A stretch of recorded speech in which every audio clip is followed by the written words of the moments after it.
Hello, radiographers. Hope you are doing good. Welcome to a module test and hope you have completed my first module of the CT scan technique course pro. And it was about physics and instrumentation in CT scan. And it covers 9 lectures in the first module. So hope you watched all the tutorials from the playlist. And now it's time to test your knowledge. And if you want to take part in this module test seriously, I will suggest you grab your pen and paper and then mark yourself. So as soon as I reveal the answer for each MCQ, you will mark yourself 1 for correct answer and 0 for the wrong answer. And after the test is finished, then you total the mark and then you can share your mark in the comment box. So let's start. There are 20 interesting questions and very important. So this is the first question, that who developed the first clinical CT scanner? So there are options: A. Wilhelm Röntgen, and B. Godfrey Hounsfield, C. Alan Cormack, and D. Wilhelm Conrad. So there are two emails. One is the gentleman himself with his first CT scanner invention, that is invented in 1971, and this is the first CT scan image. So I will give you time for the answer.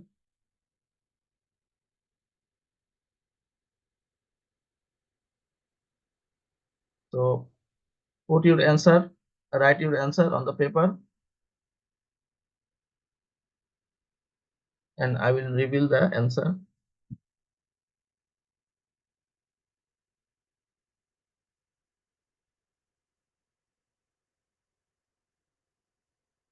So hope you write your answer. So let's see the correct answer. The correct answer is B. Godfrey Hounsfield.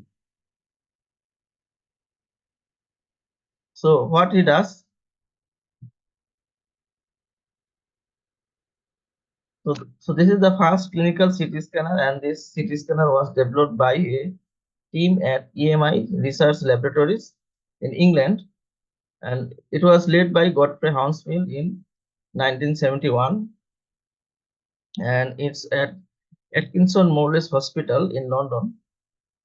So Hounsfield's invention created high-resolution images of internal organs by using computer techniques to reconstruct images from multiple X-ray projections. So this was a revolutionary invention. And another one is Alan Cormack, and he was actually the assistant of his Godfrey Hounsfield, and he was also a scientist. So that was the explanation for the first question. And you can see the first CT scan image of brain, and you can see there is a lesion.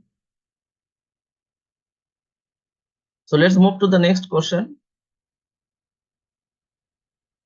And the next question is that the unit of attenuation coefficient in CT expressed in A. Gray, B. Tesla, C. Hounsfield unit, and D. Becquerel. So what is the unit that CT attenuation coefficient is expressed? So I will wait for your answer. Write down the answer on the paper.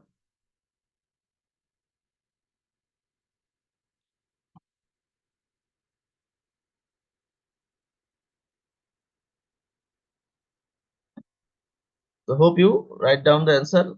So let's see the answer now, and then I will explain. So the answer is Hounsfield unit. The attenuation coefficient of CT experienced Hounsfield unit. So we know the gray. What is gray? Gray is the SI unit of the absorbed dose of ionizing radiation, and Tesla is the SI unit of the magnetic strength, and Hounsfield unit is the unit of the attenuation coefficient. And Becquerel, what is Becquerel? Becquerel is the SI unit of the radioactive decay. So let's move to next question, and that is question 3.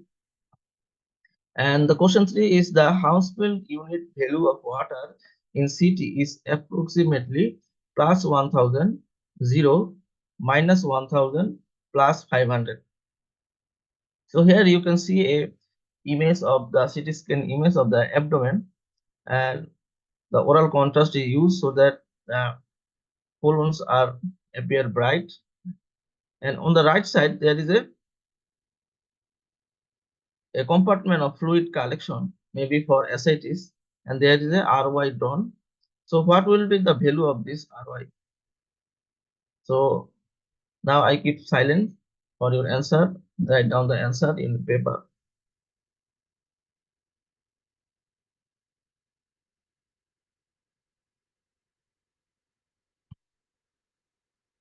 So hope you write down your answer. So the answer is answer B, and it's 0.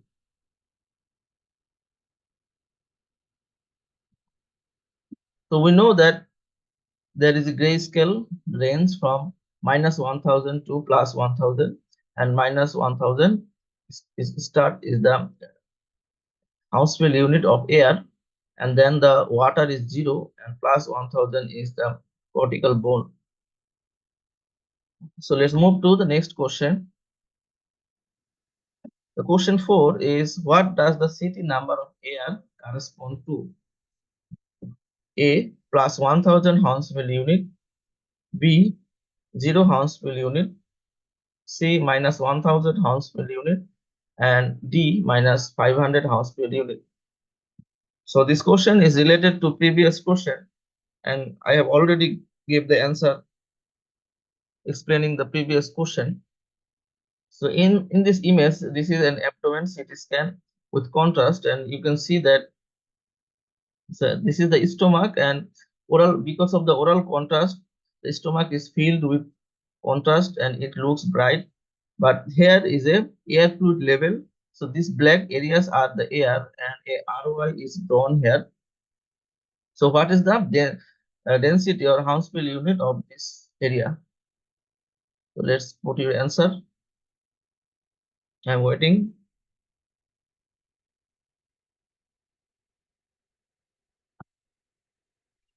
Yeah, thanks for your answer. Hope you write down your answer, and the answer is C, and this is minus 1000 Hounsfield unit. So I described it earlier. So let's go to the next question. And the next question is about the generation of CT. The generation of CT scanners currently used in most modern hospitals is the first generation, second generation, third generation, and the fourth generation. So what is the correct answer? So here is a diagram what will help. So this is the first generation CT scanner, that there is only single detector used and straight X-ray beam. And here is the second generation, there is multiple two detector used separately. And this is the third generation CT scanner, there is a row of detector, and the X-ray beam passes like fan beam. And this is the fourth generation, that there is a ring, detector ring, that is all around the patient. So this is a stationary ring of detector, and the tube rotates around the patient. So I'm waiting for your answer.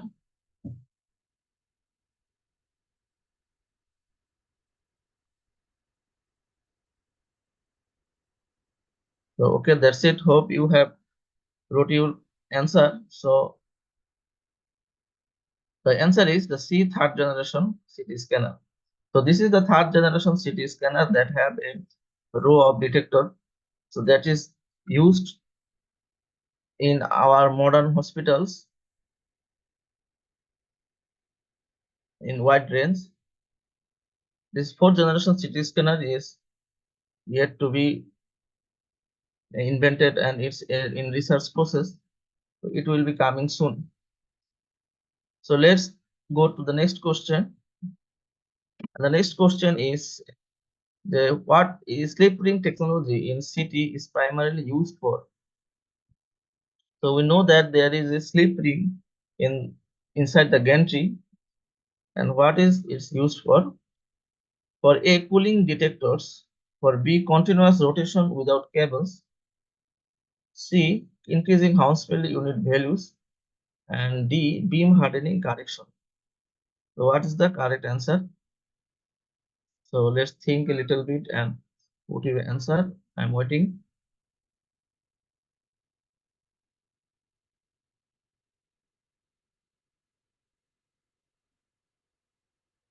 So hope you put your answer. So let's see the answer. The answer is for B, continuous rotation without cables.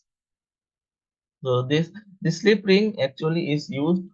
The slip ring is work as the power supply, and over this slip ring, the whole gantry with its parts like the X-ray tube, generators, and the detectors rotates over this slip ring. So there is no need to cable because the power is supplied by the slip ring. So let's move to next question, and this is question 7. The question is pitch in spiral CT is defined as. So we know that there is a term called pitch in CT scan. So what is the answer? A, table movement per rotation divided by beam width. So remind that the beam width is the slice thickness, or B, the beam width or slice thickness is divided by table movement per rotation, and C, detector sensitivity divided by kilovoltage peak, and D, Hounsfield unit values divided by MS. So what's the answer? If you put your answer and write your answer on the paper sheet so that you can mark yourself later. I'm waiting for your answer.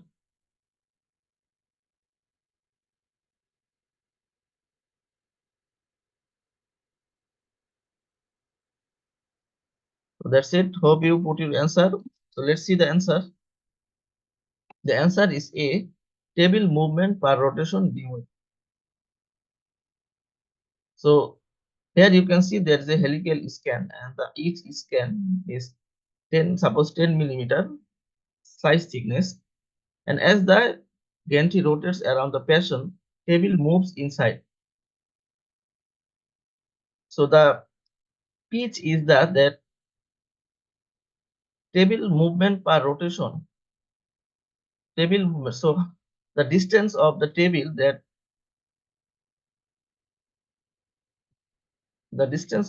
per rotation is divided by the slice thickness. So if the table moves 20 centimeter per rotation and the slice thickness is 10 centimeter, then the pitch will be 20 divided by 10. That means 2. The pitch is 2. So hope you understand. So let's move to the next question. And the next question is again about pitch. Increasing pitch in helical CT generally results in option A, improved spatial resolution. Option B, increased patient dose. Option C, decreased patient dose. And option D, increased image noise reduction. So I can help you about this, that there is B and C. One is increased patient dose and another is decreased patient dose. So answer will be from one of these, increase or decrease patient dose. So let's think a little bit and put your answer. I'm waiting for your answer.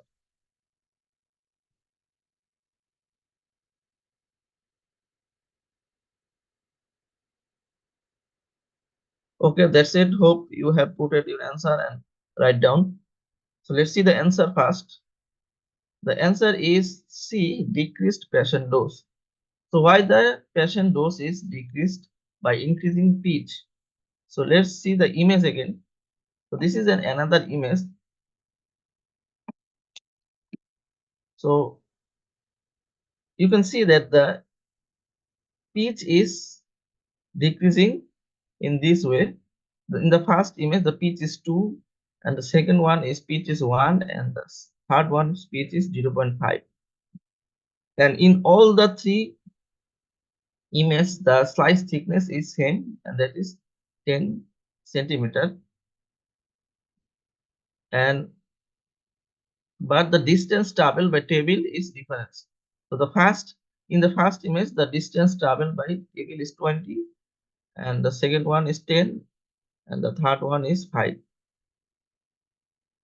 And as you see that as the pitch increases, pitch increases, the table moves faster. So radiation cannot fall into all the tissues of the patient.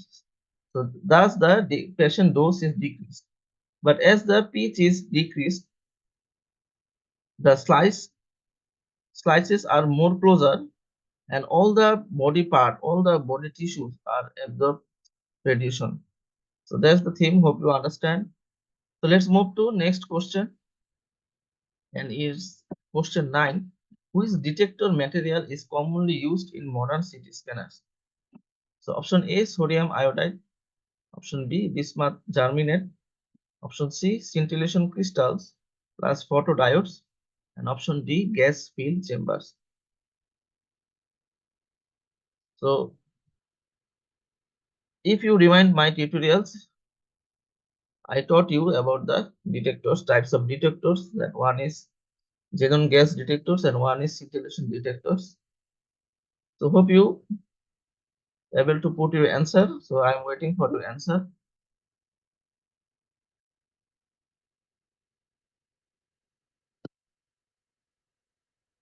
Okay, that's it. So let's see the answer first, then I will explain. The answer is C, scintillation crystals plus photodiodes. So modern scanners used scintillation detectors.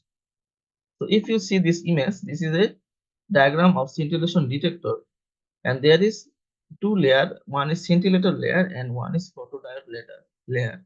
So when X-ray photons fall into scintillation crystals, so scintillation crystals make them as a light photons, and scintillation crystals hold the cesium iodine that converts into the light, and the light photons then fall into the photodiode, and the photodiode then convert the light photons into the electrical signal.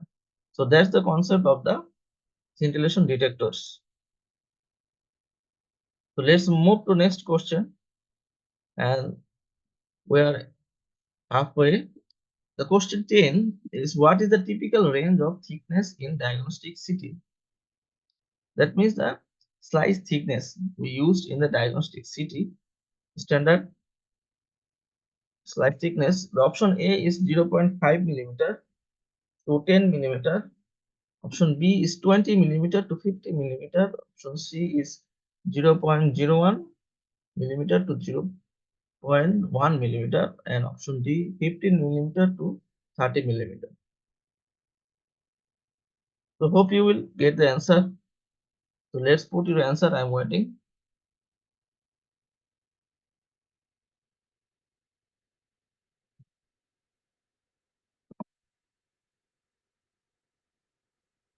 Hope you wrote down your answer. So let's see the answer first. The answer is A, 0.5 millimeter to 10 millimeter. So there is nothing to actually explain. 20 millimeter to 50 millimeter is very large thickness, and C is 0.01 millimeter, 0.1 is too small, and D is also too large thickness. So standard is 0.5 millimeter to 10 millimeter slice thickness. So let's move to next question. The question 1 is the process of assigning CT numbers to tissue attenuation values is called. So what is the process of assigning CT numbers? Option A, convolution. Option B, image reconstruction, option C, normalization, option D, calibration. So write down your answer. I'm waiting. This is an easy question.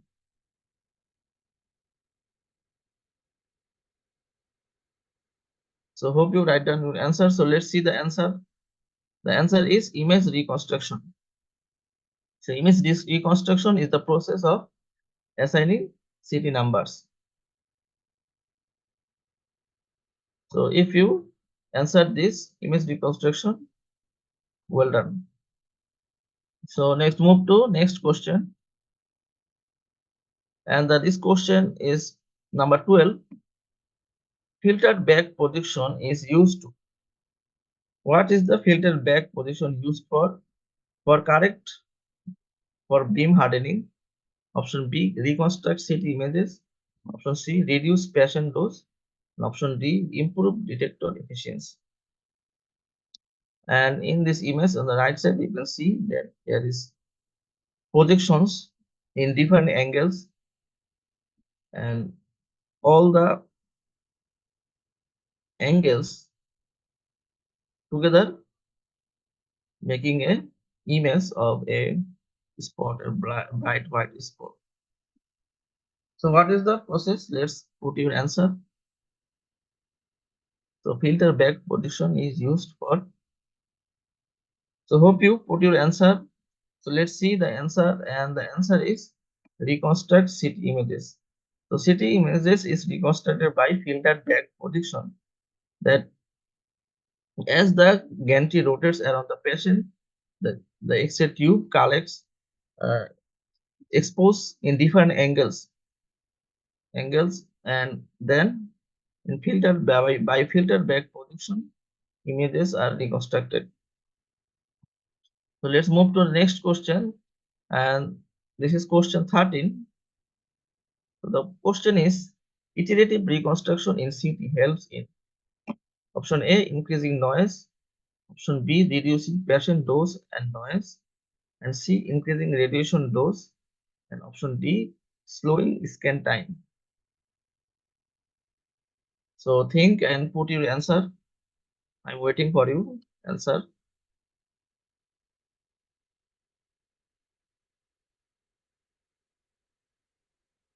So write down number 13 and write your answer. So hope you write your answer, and so let's see the answer. The answer is B, reducing patient dose and noise. So iterative reconstruction, reducing patient dose and noise. So this is the process of iterative reconstruction that uses raw data, the half raw data, and then a loop is going on by the programmer, and the program makes an image. So that's the process. So next move to next question, and the next question is about a artifact. The partial volume effect in CT is due to option A, thin slice thickness, option B, motion artifacts, option C, averaging of tissues within a box cell, and option D, detector saturation. So here you can see a diagram.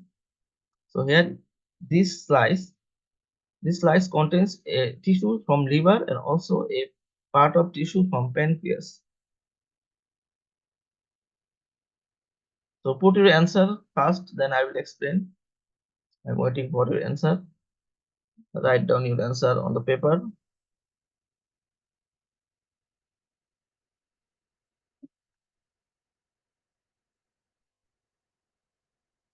Okay, that's it. So let's see the answer. The answer is C, averaging of tissues within a box cell. So in this slice thickness, the tissue from liver and also the tissue from a little small amount of tissue from pancreas, making this volume or box cell. So for this, there is a effect of this pancreas, and a round portion of the pancreas is visible among the liver tissue. So this is for the partial volume artifact. So hope you put the right answer. So next, move to next question. And the question 15 is, which artifact is caused by highly attenuating objects such as metal implants?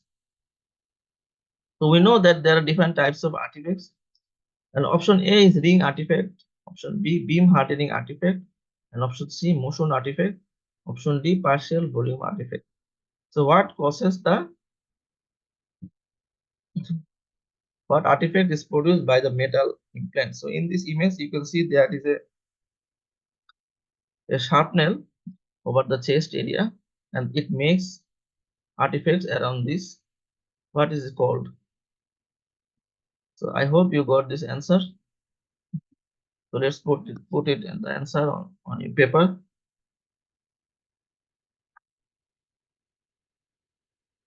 Okay, that's it. So let's see the answer. The answer is B, beam hardening artifact. Excellent. If you put the beam hardening artifact as your answer. So let's move to next question. And the next question is 16. CT dose index is a measure of. So there is a CT dose index, and we know that why dose is measured. Option A means imaging noise, option B tube efficiency, option C radiation dose in CT, and option D slice thickness. So every vendor provide CT dose index as soon as the scan is completed. So we can machine measures the dose of the patient. So let's see the answer. So hope you have put your answer. I'm waiting.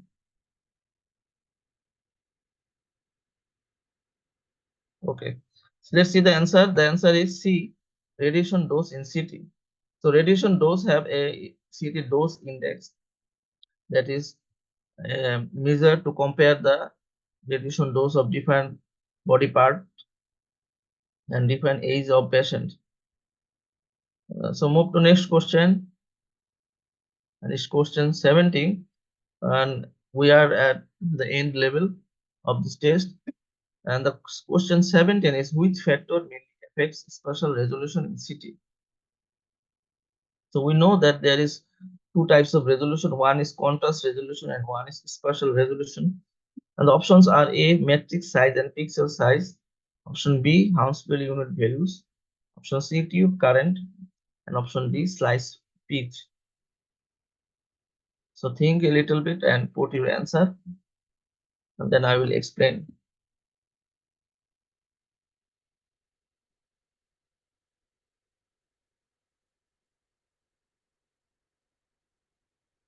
That's it. So let's see the answer first. The answer is A, matrix and pixel size. So well done who put the answer A. So let's see a image of a matrix.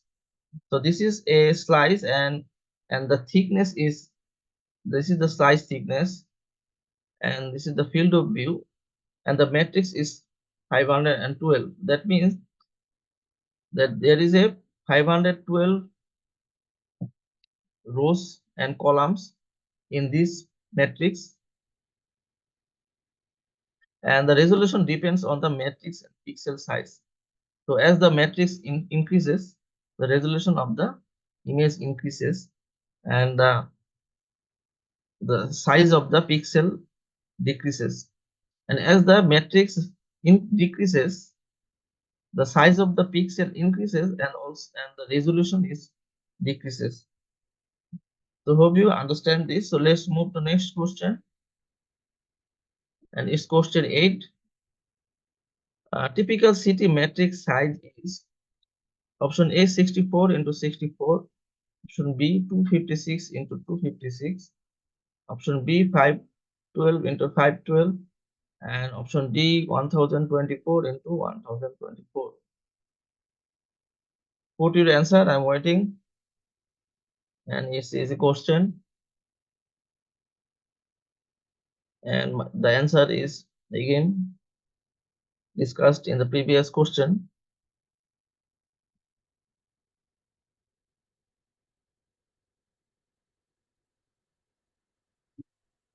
Okay, that's it. Hope you put your answer. So let's see the answer. The answer is D, and it's 512 into 512. So this is a standard matrix size for city. So if you see this image, that the first one is a 512 into 512, and this is an standard matrix, and it will give you or allow you to take 0.6 millimeter slice thickness, and this is the size of the pixel. And if you increase the matrix size, then it will be 1024 into 1024, and the size of the pixel will be smaller, and the slice thickness will be more thinner, and that will be a high resolution image. And if you want a more high resolution image, and by remaining the field of view same 320 millimeter, and if the matrix is 2048 and 2048, that means by doubling the matrix size, the pixel size will decrease significantly, and the image will more sharper and more high resolution. So that's the concept. Hope you understand, and hope you put your answer. And let's move to next question. Is question 19, and it's about what is the typical kbp range used in CT scan. So what is the kilovoltage range used in CT scan? Option A, 50 to 70 kilovoltage, B, 80 to 140, C, 200 to 400, and D, 10, sorry, it will be 10 to 20, 10 to 20 kb. So it's a easy question. Put your answer or write down on the paper. I'm waiting for your answer.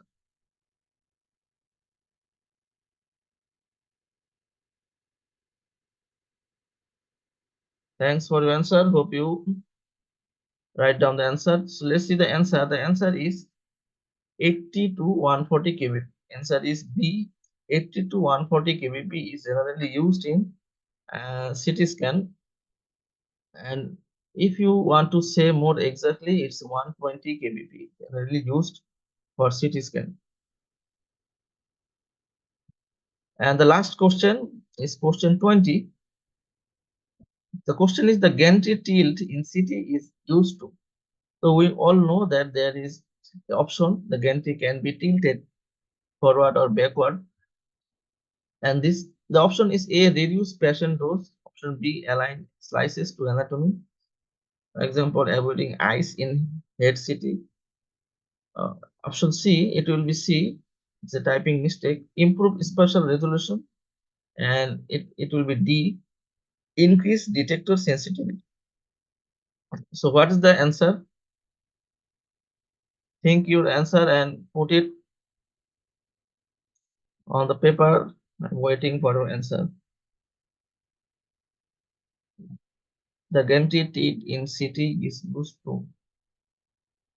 So here is the image. You can see that this is a scanogram of head, and the slices are planned slightly angle or parallel to the brain or base of the skull. So when you angle the slice in this like this plan, then the gantry will be tilted to compensate with this slice alignment. So let's see the answer. Hope you put your answer. The answer is B. Align slices to anatomy or avoiding eyes in head CT. So if you plan like this, the gantry, if you want to avoid the eyes, so the gantry will be tilted, and it will avoid the eyes, and the eyes will not get radiation. But in modern CT scanner, usually we don't angle the slice, we angle in proper state, and then if in the 3D processing, then we make our images axial coronal as we want. So that's the end of the module test. So hope you enjoyed the test and learn something. So let's evaluate your result. So now you calculate your points or marks, total your marks. You can pause this video and total your marks. So when you put a correct answer, and 1 mark for this, and for wrong answer, this is the mark is 0, and total your mark, and then if you got from 16 to 20 marks, then you are doing excellent. You have doing great, and you know about the basic of CT scan, and your basic is very strong. And hope you have watched my all the tutorials attentionally, and best of luck. And if you got 10 to 15 marks, yes, you did well, that's good, but you need to study a little bit. You need to put a more attention on my tutorials, and hope you will learn more, and hope you correct your mistakes. And if you got from 0 to 9 marks, and it's really bad, and it's okay, you are learning, the mistakes can be happen. Keep learning and find your mistakes, what you have done, and try to understand the mistakes and the correct answer, that why the correct answer is, and why, what is your mistake, and solve your mistakes. And you can watch and rewatch my tutorials again and again to understand more. So thanks for participating in my or watching this tutorial. Actually, it was not a tutorial, it was a test tutorial. So hope you enjoyed this. Thanks for watching and participating this test, module 1 test, and I hope you will join on the next part of my CT scan technique course, that will be module 2, and I will uploading the module 2 tutorials. So see you then. Goodbye.